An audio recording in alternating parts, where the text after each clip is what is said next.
Dahil nakikita naman natin na mas marami pa rin po ang pulis talagang nagmamahal sa kanilang trabaho, sa kanilang serbisyo na alang-alang para sa bawat isang mamamayan.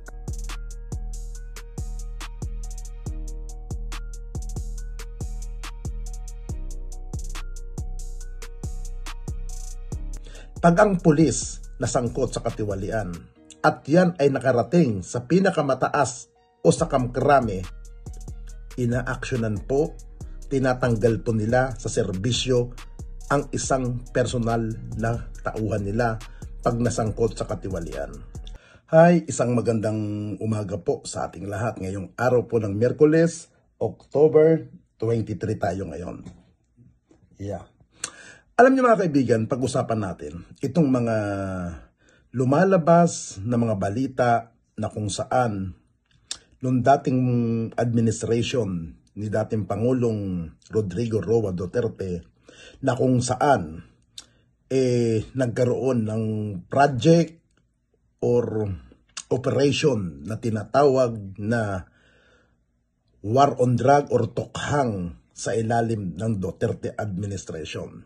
Ngayon po sa panahon kasalukuyan ni Pangulong Ferdinand Romualdez Marcos na kung saan lumalabas yung mga nangyari ng mga past administration ni Pangulong Duterte, nasasangkot ang ating mga kapulisan.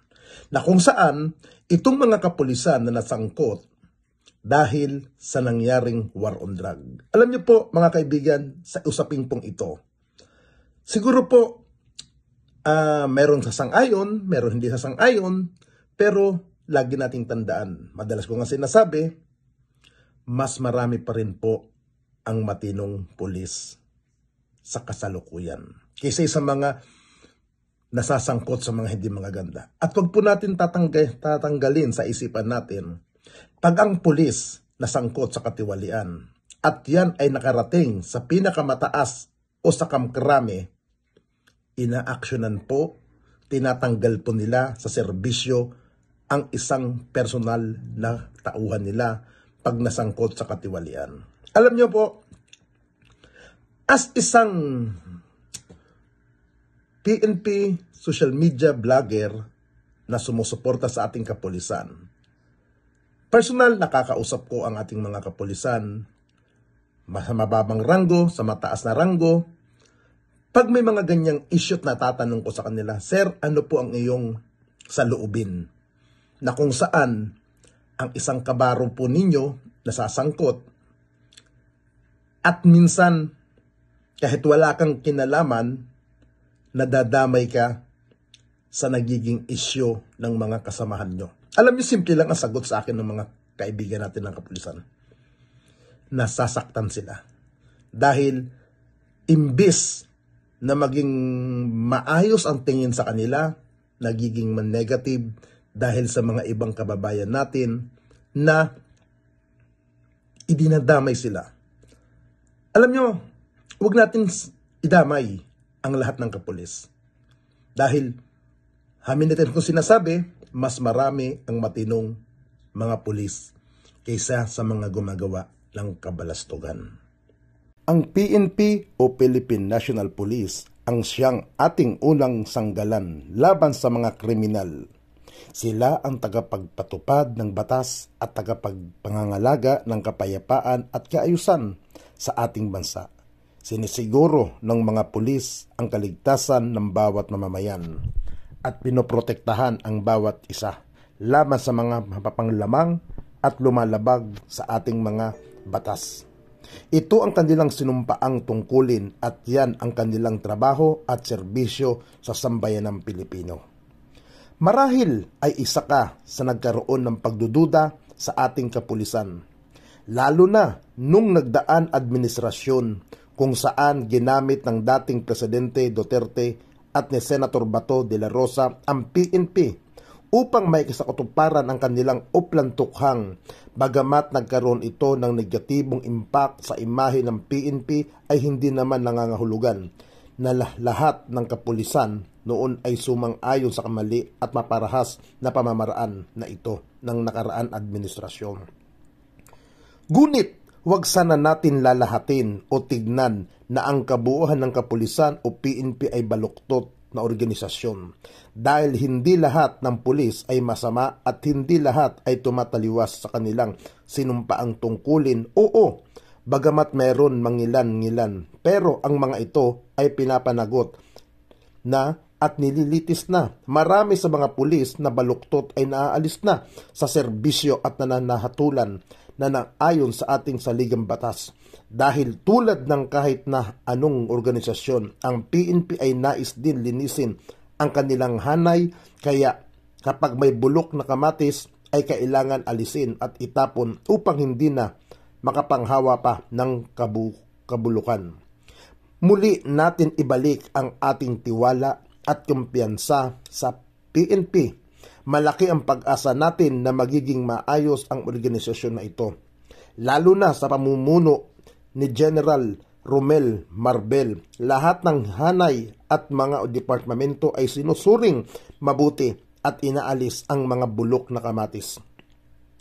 At para tayo ay mas maging kumpiyansa at tiwala sa seguridad ng ating komunidad, ay sana maging responsable din tayong mga mamamayan dahil ika nga nila, it's take two to tango. Hindi lamang pulis ang responsible sa pagpapanatili ng kaayusan at kapayapaan sa ating komunidad, kundi tayo din mga mamamayan na kanilang binabantayan. Maging aware tayo at mapanuri sa mga nangyayari sa ating paligid. Kung nakita man o nalaman tayo na hindi tama, ay agad nating i-report sa kinaukulan. Ang PNP ay agad naman tatalima sa anumang problema na meron sa ating lugar. Huwag lang din natin abusuhin ang pribilehiyo na ito at lagi natin tandaan na ang PNP o pulis ay kikilos lamang kung ano ang naaayon sa ating batas. Ang PNP ay binubuo ng iba't ibang departamento, kaya hindi lamang ng mga pulis na rumurunda sa kalsada at kalye ang mga unit nito. Nararapat lamang na alamin natin ang bawat responsibilidad ng bawat unit upang mas maintindihan natin ang trabaho na meron sila. Aktibo din ang PNP sa pagsali sa mga event o charities na nagbibigay tulong sa ating lipunan. Nandiyan ang kanilang mga programa, bloodletting, donation, feeding program at mga gift giving kapag may kalamidad. Ay isa ang PNP sa mga unang tatalima sa pagbibigay ng relief sa mga lugar na nasalanta ng sakuna. Isa din ang PNP sa aktibong sumusuporta sa mga sport at gender at development activities ng bawat lungsod, munisipyo o probinsya. Kaya masasabi talaga natin na ang PNP o kapulisan natin ay bukod sa kanilang sinumpaang tungkulin ay aktibo sa mga bagay na nakakapagpaunlad sa antas ng pamumuhay ng bawat isa.